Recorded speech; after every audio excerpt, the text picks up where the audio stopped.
Hello mga ka-doodles sa US market. So, good afternoon. Ngayon ay March 2. Magandang hapon sa Middle East. Magandang hapon sa Qatar. So, good evening Pilipinas. Good morning US of America. So, mga ka-doodles, kung bago ka pa lang sa ating channel, paki-subscribe naman itong Doodle Goes to US Market. So may mga mga videos panoorin niyo, So trade tayo dito sa US stock market, mga small caps na lumilipad. So top 5 sa pre-market natin ngayon mga kadoodles ay nangunguna si TMD Energy Limited. So kahapon o nung Friday ang presyo niya is 0.9. Ngayon ay nasa $3. So umangat siya ng dito lang sa Yahoo 236%. Grabe. Woohoo! Panalo yung mga kung nakabili ka dito, dito ka nakabili. So ganun yan dito mga kadoodles sa US of America na stock market, lumilipad sila sa pre-market. Pero tayo, hindi pa tayo pwede mag-trade dito ng pre-market. So pag open na ng market, pwede ka na mag-trade. So ang ano bang meron dito sa balita? Siguro tumaas dahil sa mga ganap-ganap ngayon, So financial ang free float niya. Tingnan natin ang free float. Kung ilan ba free float ito? Saan ba yung financial? Paalala lang po ay ito po ay educational, hindi siya, so wala so maliit lang to. So average volume niya is 2.5 million. So ang nito, ang free float nito ay nasa mga maliit lang din. Baka hindi less than 10 million ang free float. So kaya madali itong lumilipad So technical, bang mga sell dito is 0.93. After ng 0.93, 1 week, wala na. So kaya lumipad. So ito yung meron siyang yan, may 2.76 yung sell order block. So malamang dito mga ka-doodles, ang tingin ko dito, meron siyang all-time high. Siguro nagpalit to ng pangalan kasi bakit May 25. So dito sa chart is 621 ang all-time high niya, So walang balita. So purely pump lang and dump ang mangyayari. So pwedeng balikan niya itong size kung magandang takbo, or babagsak siya diyan, balik dito, dahil sa may sell order block dito itong mga nandito. Pag mag-open ang market, pwede, pag nagbintahan to sila dito, siguradong babagsak yan siya kasi magbintahan yan Saan ba ang malaking volume? So nandito yung malaking volume o trading transaction sa baba. So dahil nga mataas na yan, 236% na yung niya, angat, posible talagang bababa yan siya. So tingnan natin sa 1 day, 1 hour. So wala talagang So pakiramdaman natin to siya sa pag-open ng market. So pero ang ko talaga dito, so kung bababa wala tayong magawa, pero pag umangat ay makasabay pa tayo kasi mataas na 200. So monitor lang natin to. Yan si TMD Energy. So isa pang umangat, Trio Petroleum. So umangat siya ng ilang porsyento? 100+%. So 0.42 kapon, ngayon 0.9. So maari diyan mayroong mga na daan ng order block dito na sell So pwede ding maging pag open ng market, pwede ding gumanon yan, bumuhos ulit. Pero pwede ding umangat yan dahil sa mga pangyayari ngayon. Pero dito meron siyang mga order block na seal order block na makapal yung pula na yan. So yan 1.37 tapos ito. So kaya kung aangat man yan, aangat pa yan diyan, pero babalik din yan diyan. So parang bearish ang pananaw ko nito So pero pakiramdaman natin kasi kung ma-hit niya itong 1.1 pagbukas 20% din yan na tubo ng pira mo kung tutuloy-tuloy siya. So dito may rin pala sa 4 hours yan. So maaari talagang mayroon diyan sa 1 hour, tingnan natin sa 1 hour. So wala. So maaring ganito ang mangyayari niyan. Angat siya diyan. Babalik. Baka ganon-ganon to. So tingnan natin mamaya kung tama ba yung hula natin. Pwede ding doon muna bago ganyan. Pwede ding gumanon, So pakiramdaman lang natin. So pag umangat, tapos pag medyo siya, bili tayo after 5 minutes. Bili, tapos pag kumita, konti, binta. Next is US Energy Corporation. Tindi, lumipad din, From 1.07 naging 1.61. So, saglit lang si Tipit. May balita ba? So, wala din balita dahil sa yan. Ito, wala din balita ngayon. So, ganun din to. Mga pangyayari ganap. Tipit. Hindi pala natin panood to si yung niya, pre-market. So si Tipit angat maganda yung pre-market niya paangat-angat siya, di ba? Yung ganyan. So pwedeng ngayon si Tipit, pwedeng hahataw pa yan. Si OSIG,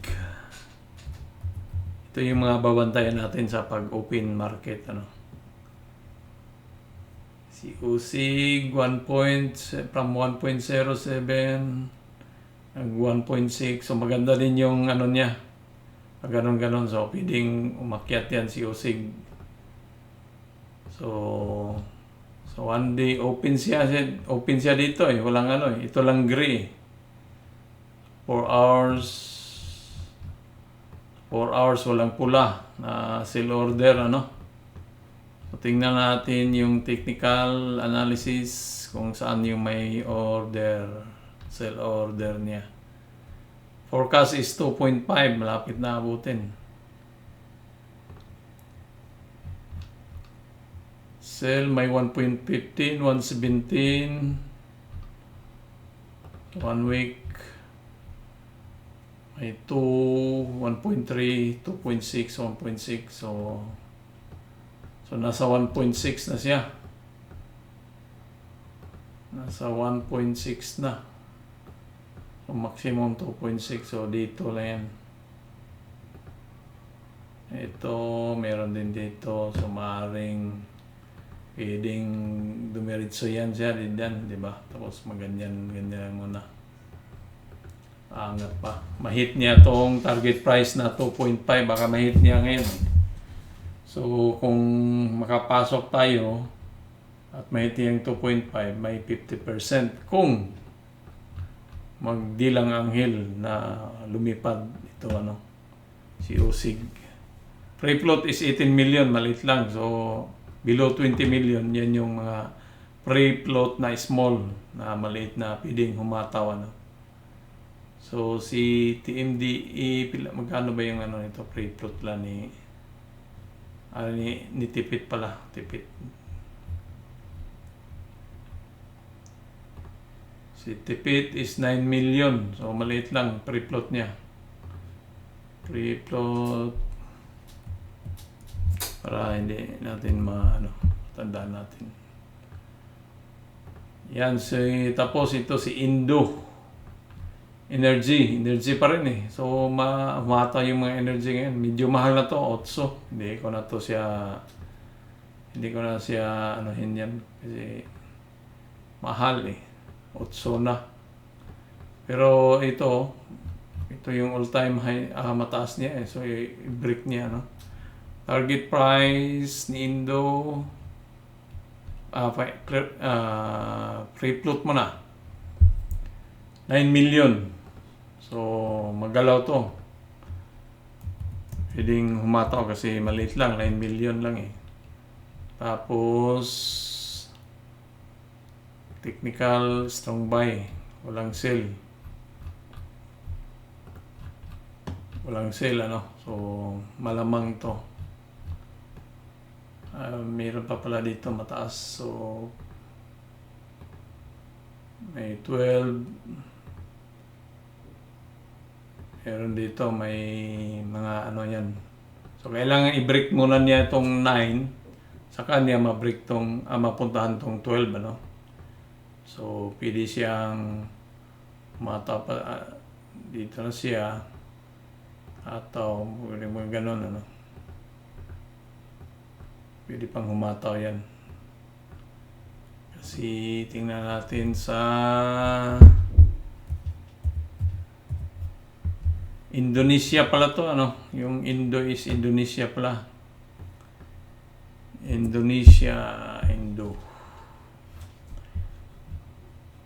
So, nag-consolidate siya dito sa pre-market. So, dalawa lang yan pag nag-consolidate. So, dalawa lang. Either i-break niya tong 8.85 or sabihin na natin 9. Or itong 7.5, no? So, si Indo. So, kailangan i-break to niya. Ito nga, 9.2. Kailangan i-break niya yan.